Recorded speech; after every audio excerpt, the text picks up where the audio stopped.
if you're struggling right now, focus on appreciation for what you do have, and that will expand. So then expand it from there. Find what you do love right now about your life, and then start to create and co-create, because you can create your future by what you think about and focus on now.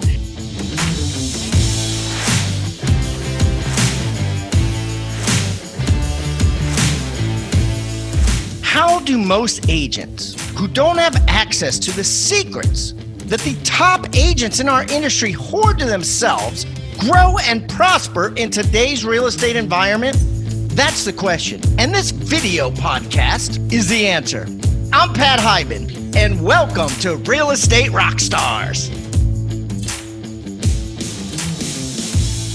Rockstar Nation, you're about to hear the interview I did with Karen Briscoe.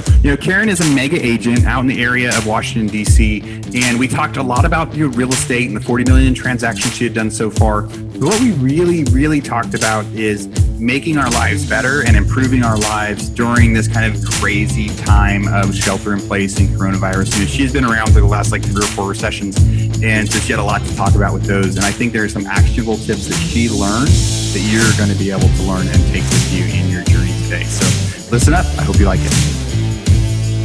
Real Estate Rockstars, this is Aaron Muchistegi. Today, I'm getting to interview mega agent Karen Briscoe. She's going to be able to introduce you to the numbers that she did last year and this year so far with just, kind of 3 agents. But when you think about the stuff that she's doing, it's really amazing. But more interesting, some of the stuff we're going to talk about is just kind of recessions years past. She has been through this before. Right now, we are in the middle of quarantine, which is a different sort of recession, but there are a lot of things that we can talk about for do's and don'ts in real estate, and especially in life and survival in times like this. So Karen, welcome back to the show. How many times have you been on the show? Oh my gosh, Real Estate Rockstar Nation. This is my 3rd time, each with a different perspective. So I'm thrilled to have an opportunity to be with you, because the other 2 times were with Pat Hyben, my good friend.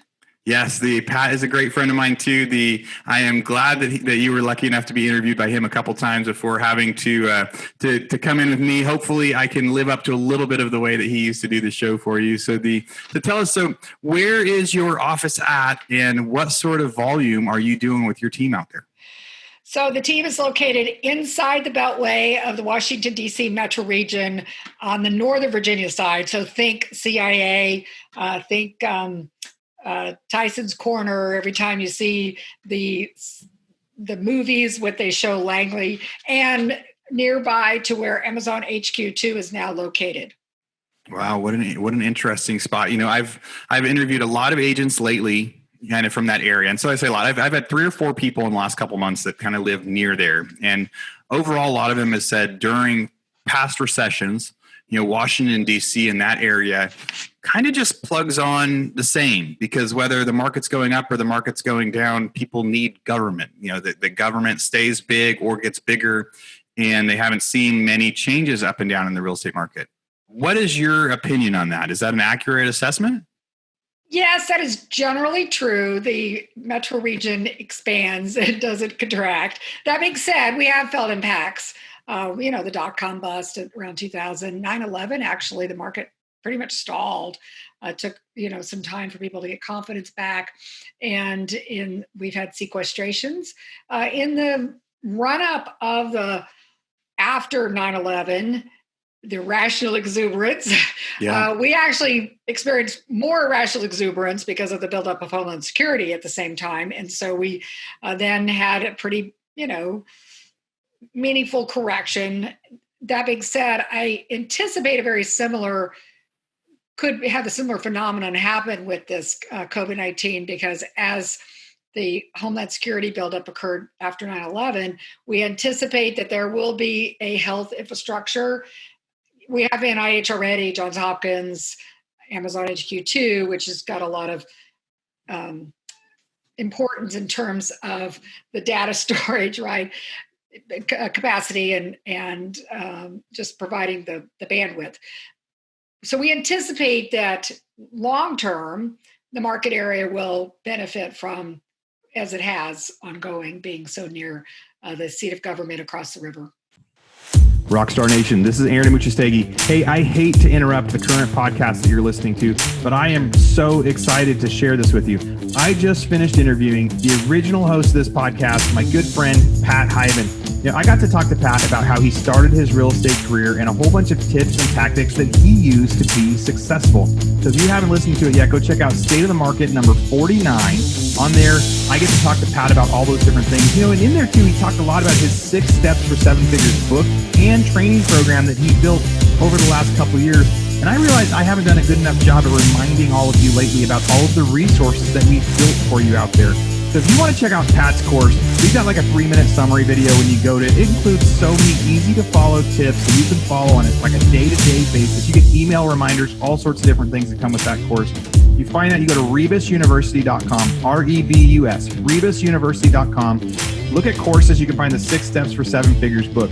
And really, there's a whole bunch of other courses in there too. Our normal prices used to be $1,500 or $2,000 a course. These are real deal professional courses. But now, during quarantine, a lot of them are priced down to like $90, $95. So we slashed the prices so we know right now is the time for everybody to be focusing on growth and education, especially while they're feeling like they don't have as much to do. And if you go in there and you figure like there's a lot of different courses you want, maybe you don't want to buy the a la carte. You can go to futureofrealestatetraining.com and you can get access to all of our different courses for $97 a month. I think there's a discount on there if you go a year, or there's even like a lifetime option you can pay to get access to every course we've ever put on Rebus University for as long as we have it. So go check out those options, Rebus University or futureofrealestatetraining.com. All right, back to your podcast. Sorry for the interruption. Yeah. So you guys have started the year really strong. I mean, you're at like 40 million in sales or something so far, which is really amazing. So a lot of people have had a great start to 2020. What has business done in the last 30 days? What are buyers and sellers doing out there? And have you redone your estimate for 2020 yet? Yes, it is really beneficial that we front-loaded 2020. It wasn't intentional. It was really, we were just on a roll after 2019. I actually anticipated that there was going to be some sort of market correction in 2020. I remember telling all my clients in January and February, do it now, while we all know that we're in an exuberant seller market, because I'm predominantly a listing agent, as most mega agents are. And I anticipated it was going to be a correction in the fall of the year associated with the election, which is more typical. And we've had 10 years, a decade of recovery and expansion. Generally, we've had a couple little small blips of sequestrations that we haven't, and also Dodd-Frank impacted our market. But this was really, we were reaching peak prices over and over again, going over peak prices, and those things aren't sustainable. So I had started to prepare my clients for that, and I really kept telling them, be first mover advantage, get out there early, get your house sold. And that turned out to be very prophetic, because everybody who did that did get their houses sold. We are still putting houses on the market at a much slower pace, I would say, because our volume is, or our dollar average is about $1 million, 900,000 to $1 million is our average sales price. So we were typically putting on 2 houses a week, selling 2 houses a week. Mm-hmm. Right now we're putting on 1 house a week and still selling 2 houses a week. Right. The thing is we're running out of inventory.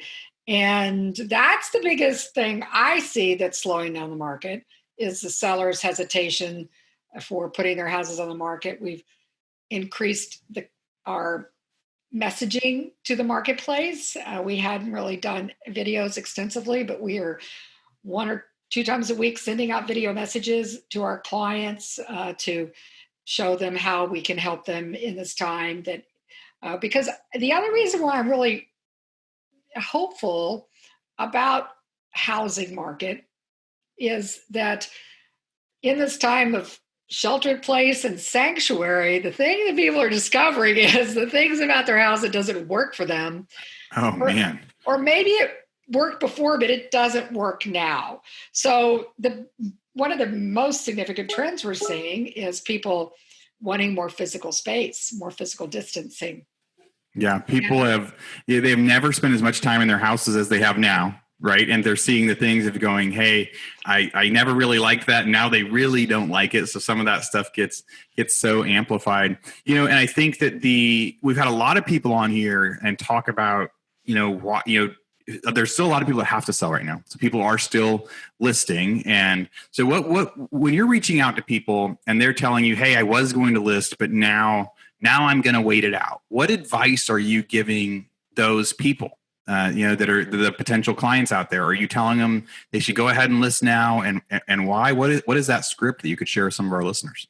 Well, ultimately, we're in the customer service business, and the one message that we have found to have the most impact is that we're here for you to serve your needs.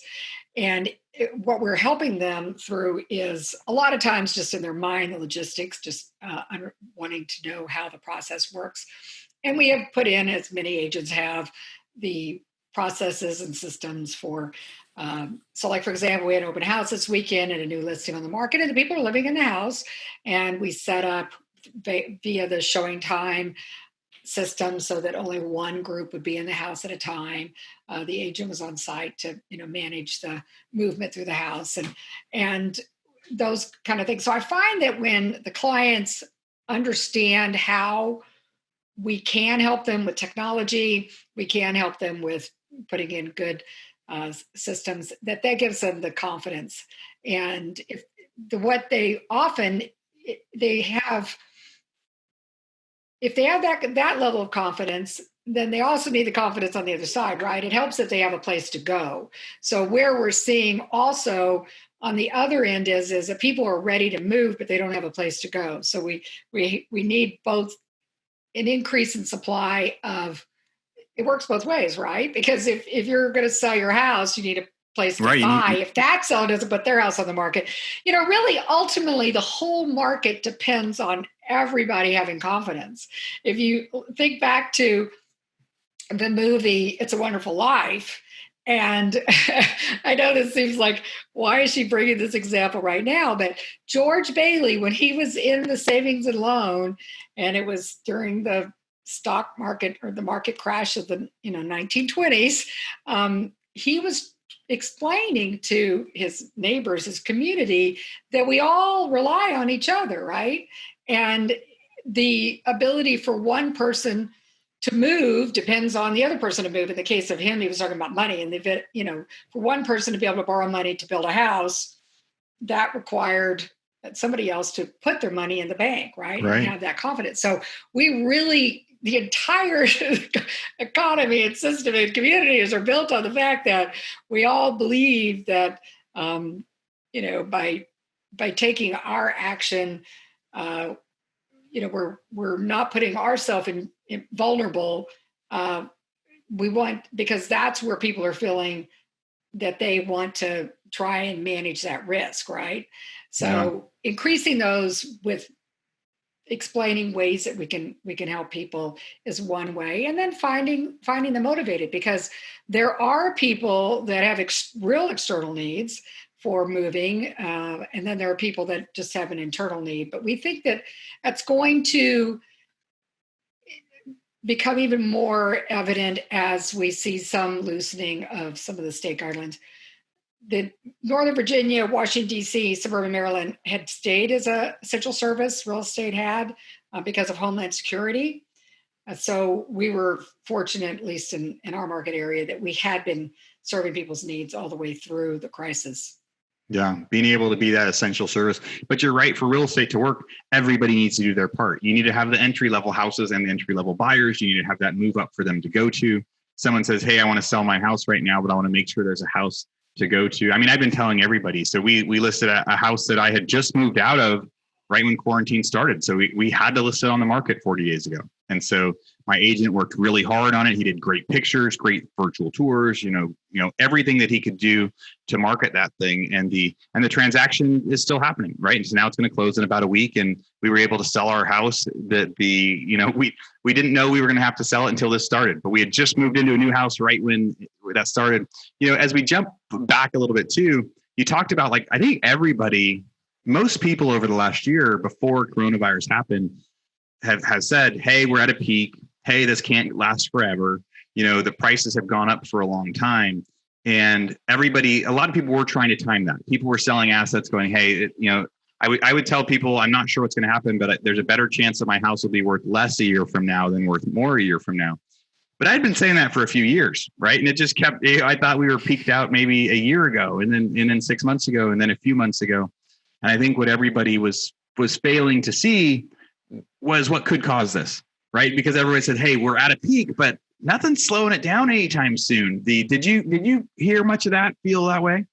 Again, I thought it was going to be election related. If you look back at the last recessions, and it's interesting because some people, and I'm not an economist, but some economists say, this is the market was ready for a correction and it found COVID-19 or COVID-19 found it. I mean, the market was ready for a correction. It just needed a domino. Yeah. Yeah. So I would say that if you were going to okay, how do I predict the future? Well, the past performance is the best, indicator of future results, even though, your financial advisor will say not to rely on that. But that's why the muscle memory of looking at what's happened in last recessions and how long these market cycles last typically, because, really, truly nobody can predict the future, but we do have signs and indicators that we can look at. And one of the indicators is that, when the market gets completely out of balance one way or the other, right? So I track supply and demand on a quarterly basis for our market area. And it was a tale of two markets. So in the upper bracket, there's plenty of supply and not as much demand. And when you get down into the more affordable brackets, there was a lot of demand and not enough supply. And so when you have these scenarios, oftentimes those are indicators that something's going to happen in the market to shift it. And just think about how fast it shifted. My gosh. Did you see what was that movie that came out that was in Korea? I wish I could remember it, but anyhow, it was Parasite. Yeah. Okay. So think about it, how fast they're shifted places, right? The person who was in power or control and the other person was in power and control. And that's what can happen in markets. And so whenever one is getting really out of whack, that's usually a sign that something is going to shift. But really, truly, I mean, Warren Buffett even says he doesn't even time it perfectly because nobody really can time it perfectly. You can, generally see the signs when you're starting to peak, and then you can see signs when you're on the other side of the peak. And same with, it's a little bit harder on the trough, right? Because the thing is when markets are peaking, people have a lot more confidence. When markets are correcting, people have less confidence. And, what can happen is, you could end up, with the death of 1,000 cuts. You could just follow the market down and catch that knife, multiple times on the way down. And that can be very painful. So usually getting ahead of a market in those scenarios are one of the best strategies. Yeah. So some of the stats I'll need to remember 10 years from now when we're at the top of our next one. But as you described that, I think Northern California a few months ago, we would have seen that. You'd have seen that under 400,000, there was like a month and a half of inventory. But for sales prices over $1 million, there was 12 months of inventory, right? And that was a very, very extreme difference. We're like, hey, we're in a really, really hot market and everything's really high, except for once you get over $1 million, there was only a few buyers out there and lots of product out there. So that is something interesting I had never heard that as something to track before, at least a comparison between those. We had seen it, but not knowing that this is a sign of something to come. Rockstar Nation, this is Aaron Amichistegi. Hey, I hate to interrupt the current podcast that you're listening to, but I am so excited to share this with you. I just finished interviewing the original host of this podcast, my good friend, Pat Hyben. I got to talk to Pat about how he started his real estate career and a whole bunch of tips and tactics that he used to be successful. So if you haven't listened to it yet, go check out State of the Market number 49. On there, I get to talk to Pat about all those different things. And in there too, he talked a lot about his 6 Steps for 7 Figures book and training program that he built over the last couple of years. And I realized I haven't done a good enough job of reminding all of you lately about all of the resources that we've built for you out there.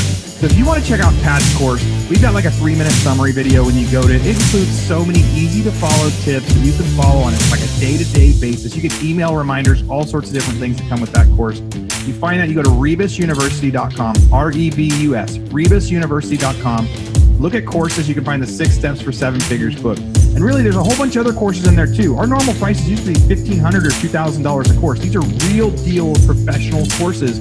But now during quarantine, a lot of them are priced down to like $90, $95. So we slashed the prices because we know right now is the time for everybody to be focusing on growth and education, especially while they're feeling like they don't have as much to do.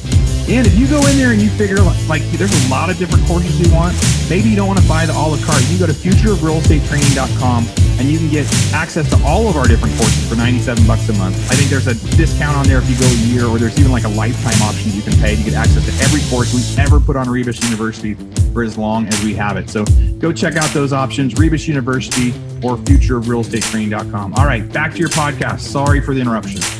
So let's talk about your experience in last recessions, right? So you talked about like, hey, they happened during election year, but now we've had them, kind of every 10 years ish, right? And your business, you were in real estate during those times, is that right? Yes, I graduated from college in 1981, which was a recession. Yeah, right at that time. And that recession was based on oil and gas shortages. Can you imagine? We just don't even believe that could ever happen. There was very tight monetary policy in the 70s, very high interest rates.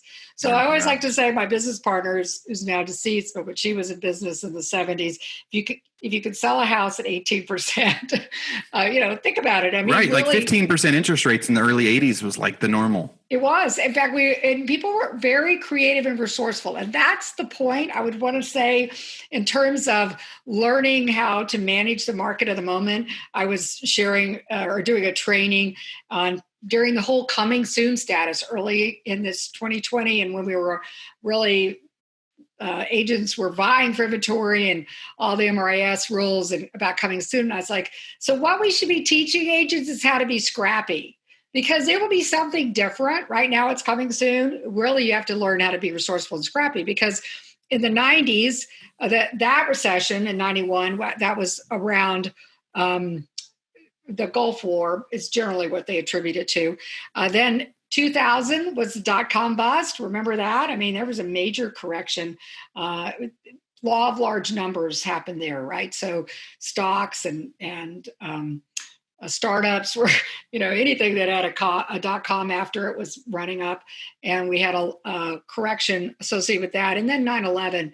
So 9/11 really is the most impactful market in the last, half century because of what happened afterwards with monetary policy. So government in that situation decided to be very free with money. And the other thing that was different about 9/11 was it was not just an economic, we weren't coming out of just an economic situation. We were also experiencing a security and safety. And that is important to think about. I've had a lot of people talk about, hey, does this feel like an 01 type correction, or does it feel like a 2007, 2008 type correction? Obviously, the 01 was a correction, but not as much financially as the 07, 08 correction was just absolutely crazy for real estate prices. But when you bring up that idea, right? So September 11th wasn't just real estate and financial recession of the businesses that happened there, but it was also like a safety issue, right? Like people changing habits at that time, because that's when we had to start taking our shoes off when we flew. And that's when everything was, we had to change the way that we were living at that time. And I could see that comparison being very similar to what we're going to see now. As we're opening stuff back up, it may be that every time we fly with masks now. Like, God forbid, I hope that's not what's going to happen. But there will be. No, it's already happened. Right, but it is happening now. So how long will they say, hey, you always have to fly with masks or not? Especially because the airport used to be a place that they would never have wanted you to cover your face, and now they're going to be requiring people to do that. So when I think about what you said there, so 2001 was kind of two of those changes. But at that time, the government policy came and injected a ton of cash into the market, a ton of subsidies, a ton of bailouts, a lot of things that way. And then the housing market had a huge run up after that. So when you think about, do you think this is the correction that we're going to see now? And I guess there's some comparisons to September 11th as far as that extra change. But do you think we're going to see a price correction like what we saw in 2001? Or do you think we'll see a price correction like what we saw in 2007? Or do you think that within a few months we'll be balancing along?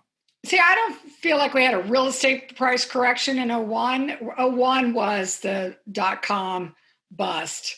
Right. And people were impacted, but they weren't impacted anywhere near. Right. There's just a lot less cash in the market. Yeah. Yep. It was just like, it was what we experience in most of these markets is really tight, monetary cash flow, lending guidelines become stricter, all that kind of thing, which, of course, we're seeing that again right now. So I think it's really a combination of two. And the the 07, 08, the economic crisis of 07, 08. Now, it wasn't that was a housing and financial market crash. This is going to be an economic crisis, not necessarily a housing crisis. The safety security crisis of 9/11 is the other aspect. So I think we have a merging of two at the same time. What is different about this than those? Well, first of all, let's talk about what happens if people don't have jobs or economic security or safety nets. They're not going to be able to buy a house, or they may lose their house. Now, what's different now than in the 07, 08 is now I think people have a lot more equity. So I think they have the ability to carry longer. So I don't think we're going to see an immediate rash of foreclosures, but I do think that it's going to, again, with the stricter lending guidelines, it's going to be a smaller pool of buyers because you're going to have a really stable job. You're going to have a lot of reserves. That's what we're hearing over and over again. And so that's going to, whenever you have a divide in highways and roads, they put in traffic calming devices, when they put in speed bumps or narrow the road or whatever. We have narrowed the road. Not we, but the market has been narrowed because there's just going to be less people that are going to be able to go through that road, okay, that qualify. And so whenever you have a demand change, if the supply isn't mirroring the demand, then you're going to have a market correction in pricing. What's different about this is we don't have any supply. As I say, most market segments where there's demand don't have enough supply. Right. And they were already going into that. See, the difference was in 07, 08, 09 is supply kept increasing. And that's why tracking the numbers on a quarterly basis, I find to be the best way to know which direction the market's going. Because as a real estate professional, we live into the future of the market. Appraisers look back, but we look into the future and we're trying to predict where the market's going. And when you're tracking supply and demand, you can see where if it's getting ready to shift over to either buyer's market or a seller's market. And what I see signs are that we will have less buyers, but we also still have less sellers. So I don't think I see prices going down. Yeah, I think watching that supply demand curve for everybody. So all you agents listening out there, we're going to see changes every week right now. And every week and every month. But one of the biggest indicators historically that we saw back from like 2007 to 2010, when we were deciding what neighborhoods to reinvest in and what neighborhoods to buy in, we looked at that housing demand curve. And so if you're going to, calculate your supply demand where you're living, it's how many houses are on the market and how many houses sold last month. And you divide those. And if you had 1,000 houses on the market and 500 sold last month, that means you have 2 months of inventory, that everything there could sell within a couple months.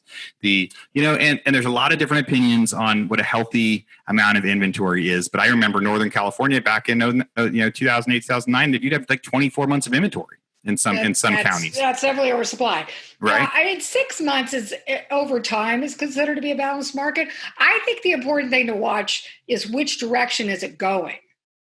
Right. So if over time you're getting more and more supply, it's becoming more and more of a buyer's market. If over time you're getting more and more demand, it's becoming a seller's market. So you want to know which direction it's going, because again, as a real estate agent, we're living into the future of where the market's going. It's like the Wayne Gretzky quote: you want to skate to where the puck is going. So you want to project to which direction it's going.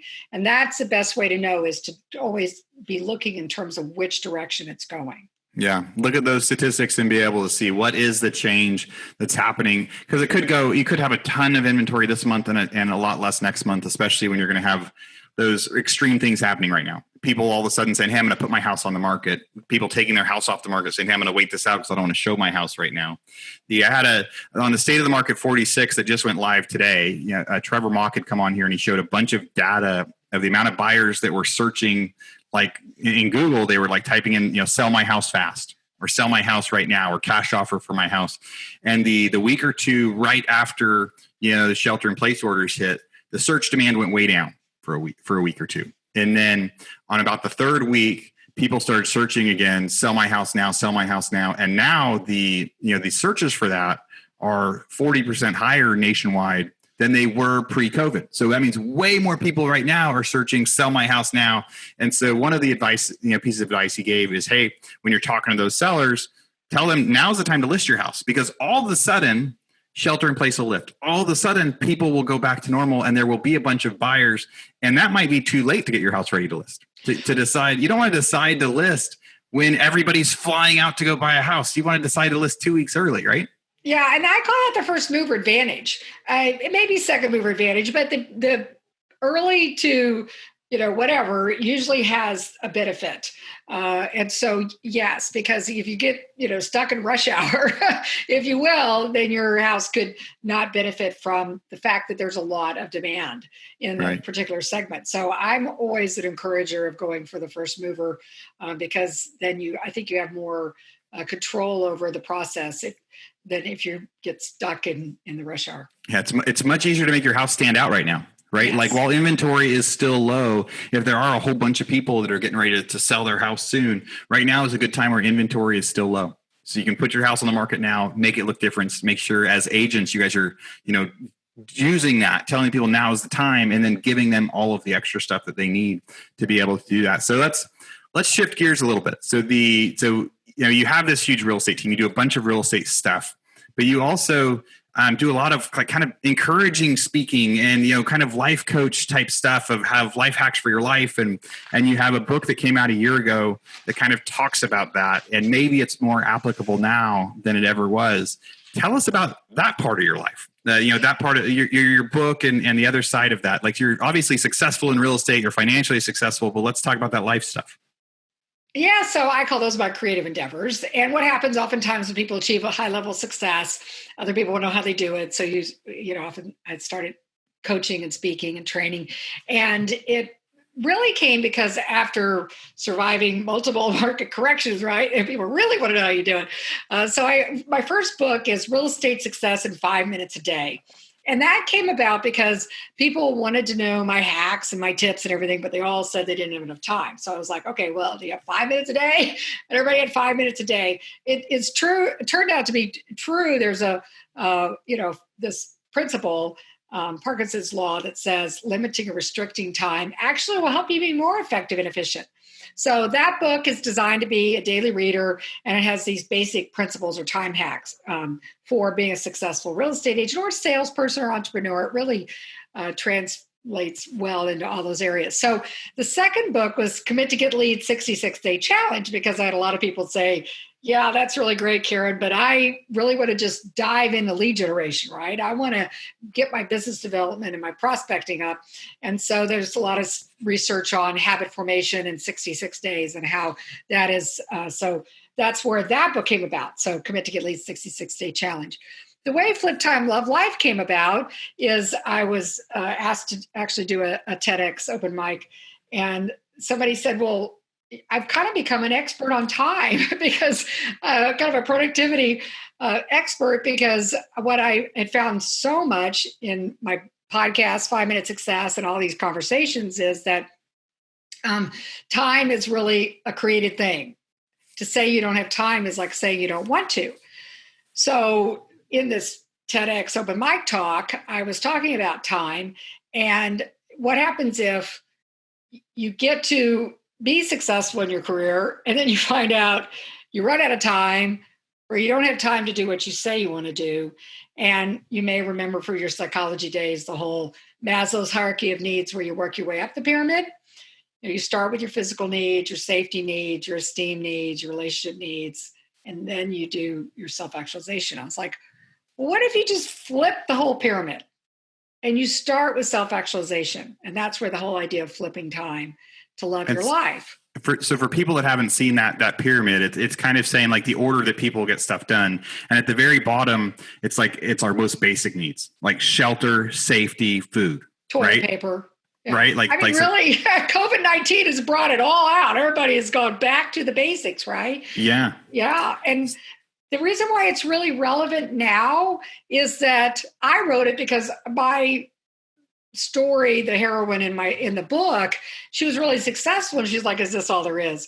Well, with COVID-19, I think a lot of people are looking around going, is this all there is? Is this what I want to focus my time and my life on now that I know that this could be it, right? So it's really relevant, is in fact, maybe more so now. Yeah. I remember several years ago, in my family, my wife, we had like gone broke and we were struggling with putting our family back together. And my dad passed away way younger than he was supposed to.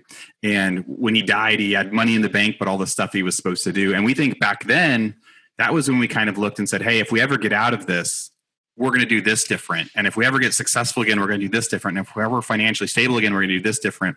And it's kind of that self-actualization that then for all of the years following, the memories, the creating memories as a family, the doing stuff that's really important, putting that stuff first, mindsets happen out of crisis, right? And so I think your book really can help apply now for people. Everybody's looking around now saying, hey, life is crazy. Just like you said, they're saying, is this all there is? Or, hey, they're like longing for the days of, God, I wish I could just go to a park. I wish I could just go drive over there right now. They're starting to appreciate so many things they didn't have before. So I think this is probably one of the few times people will get to relook at everything and go, hey, what do I want to do to change my life for the rest of my life? What is really important? Have you had any actualizations out of this that's been like that maybe you knew early on that you had forgotten that now you're saying like, hey, I'm going to change this in my life or do this different in my life now? Well, I've had a couple of life events as similar to yours, with your father. And my husband last year had was in the hospital for congestive heart failure on my 60th birthday. Oh, wow. And that really does make you reevaluate your life. And we had made a decision as a family. I was like, you know what? We're going to go to all the places now we want to go. And so we scheduled this, trip with my husband and I to go to Santorini and Crete. And then my daughter and I went to Switzerland, and then our whole family with my son's fiance. He proposed to her in Argentina and Chile. And I look back and at the time when I was doing, I was like, I thought the urgency was related to my husband's health and how long will we be able to travel? And he's fine now. We're very blessed. But I started really feeling the urgency then. And I was like, I want to do everything now. And you may know Hal Elrod with the Miracle Morning. Oh, yeah. Good So friends of Hal mine. has an affirmation, and it is, I love the life I have as I create and co-create the life of my dreams. And that really became my affirmation, because sometimes people live into the future like, oh, I'll do that when the kids retire. When the kids graduate from school, or when I retire, or when, whatever happens, they're waiting to live their life. And they don't necessarily love what they have now in their life, right? Right. So, or it's the other way around. They're living their life now, like, there is no tomorrow, and yet they don't have anything in their future that they can look forward to. So it's an and statement. I love the life I have, and I love what I'm creating and co-creating for the future. And that was a real pivot or shift for me. And so I feel like I was, as much as anybody could be mentally and emotionally prepared for this. It really hasn't been, I see as an opportunity. I'm looking for all the opportunity. If you think about the symbolism of in the Chinese symbol of danger or crisis is where danger and opportunity intersect. Right. I'm seeing all the opportunity here. And I'm also reflecting on the fact that I'm so glad I did everything I wanted to do when I wanted to do it. That was the biggest realization that my wife and I had a couple weeks ago. So we have spent the last few years just traveling all over the world with our kids. We pulled our kids out of school and we've gone to, dozens of countries with them and all sorts of different things. And a few weeks ago, she was very down about what was happening. Like she was very down about going hey, we had some trips that got canceled. We were supposed to be somewhere else. We were supposed to be in New York. So she was down, but then she had this moment where she said, but hey, we are so lucky that we spent the last few years doing that. So I think right now everybody can take that. Like, had we not made that shift now there's going to be some countries we won't be able to go to or may not to. So I think everybody can assess right now and say, hey, what are you grateful for that you did in the last year or two that that you're glad that you did? You're glad you didn't wait because right now you might not be able to do it or may never be able to do it again, or maybe a year or two before you do it. And then also people can look at this and say, hey, when everything does open up, this is what I'm going to do first. And this is what I'm going to do different. I like seeing so many people walking through the neighborhood with their kids, with their dogs, with their everything. So many people are out doing the stuff again that everyone was too busy to do before. I hope some of that stays. I see people being kind and saying, hey, is there anything I can do for you? I see people at the grocery store, like walking out of the way to say, no, you first, no, you first. Like human kindness, I've seen just upping its level. So when I get to see all those opportunities and changes for people, I hope those are the things that people have come out of it. So if you were going to tell somebody, right, if somebody reached out to you and said, Karen, I'm really struggling right now, not even real estate, I'm really struggling right now with this. What can I do? What would you tell somebody that they should be thinking about doing? I mean, I love the Hal Elrod quote. I had to rewrite it down. I've heard it a bunch of times, but I also love times like this to reassess the things that maybe we had learned before that we should be saying again, before we got to this level. But what would be the one or two things you would tell somebody right now if they said, Karen, I'm just struggling. I'm just having a tough time with all of this. What can I do? Well, I'm sure you've heard what you appreciate appreciates. And Yeah. what often happens when people are struggling, and myself included, we start focusing on the things we don't want in our life. And I've been there. I mean, when my husband was in the hospital on my 60th birthday, I wasn't really thinking this is exactly what I wanted for my birthday. But I started to appreciate all the things that it brought us. Brought us first of all, a second chance for him and his health. It turned out to be a virus, and it impacted his heart. And so there are viruses out there all the time. Yeah. So it's not just COVID-19. But we appreciated the fact that there was really a health wake-up call. Our daughter came up to visit. We appreciated the opportunity to be with her. We appreciated all the healthcare workers. We appreciated all the people that supported and helped us. So we focused on that. So I would say if you're struggling right now, focus on appreciation for what you do have, and that will expand. So then expand it from there, find what you do love right now about your life, and then start to create and co-create, because you can create your future by what you think about and focus on now. And just know that if I can do it, you can too. Yeah, I love that, because you're right. What you appreciate appreciates. And if you're focusing on the negative, then the negative seems bigger and bigger and bigger. If you're focusing on the thing that you can't have in your life right now, man, that can take over everything. But if you focus on what's good and what you appreciate, because I think everybody's life could be, it can always get worse. I mean, I've learned so many different times in my life, it can always get worse. There's always something to appreciate. What we have. Sometimes we have to search for it. Sometimes you really have to look to find that thing to appreciate. But I think you're right. If there's nothing else to focus on, you get to focus on that. Karen, if somebody wanted to reach out to you for real estate coaching, or get some tips, or send you some leads in Washington D.C. or anything, what is the best way for them to find you, and what do you want to have them go do? Well, my name is very Googleable, Karen Briscoe, and real estate. You're going to find me. I think I have the whole first page or second page.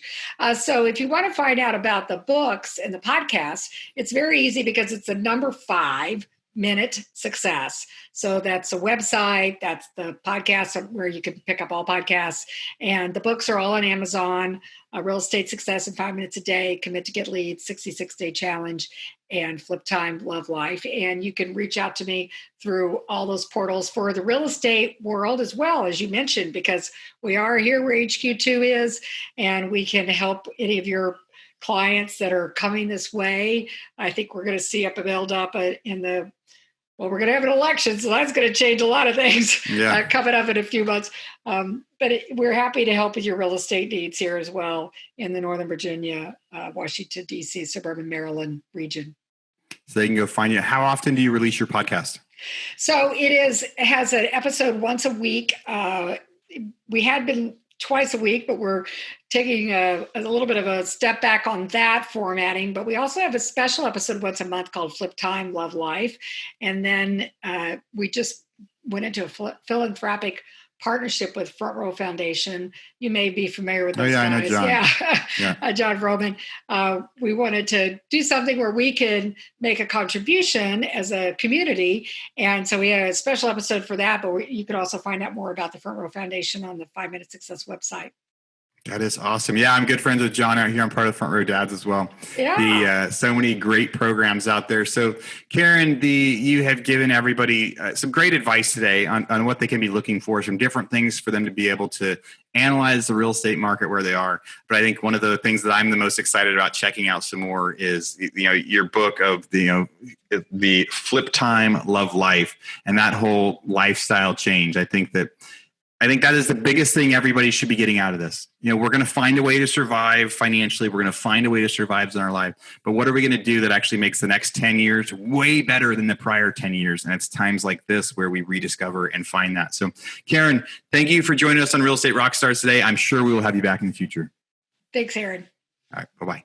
Rockstar Nation, thank you for listening to Real Estate Rockstars. Listen, I need a favor. If you find this free content helpful, if you find our downloadable items from each guest helpful, please, I need you to pull out your pointing finger. Yes, the one finger that points at people, and hit subscribe. Yes, subscribe. The more subscribers we get, the better we look in the ratings, and the easier it is to get guests like Robert Kiyosaki, Barbara Corcoran, all the players that are on $1 million listing in the different cities. All that stuff makes it easier the more subscribers we get, so please subscribe. And listen, there's a lot of places you can leave comments. There's a lot of places you can like. We're on Facebook. We have an Instagram page. Instagram page is I am Pat Hyben. The Facebook is Real Estate Rockstars Radio. Feel free to leave us comments there.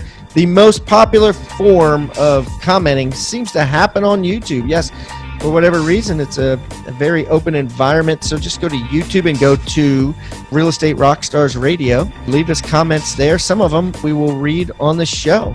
We love your feedback. So thanks, guys, and I hope you are having a great day. Oh, and also, listen, if you're going to subscribe and you haven't already left a review on iTunes, please do that too.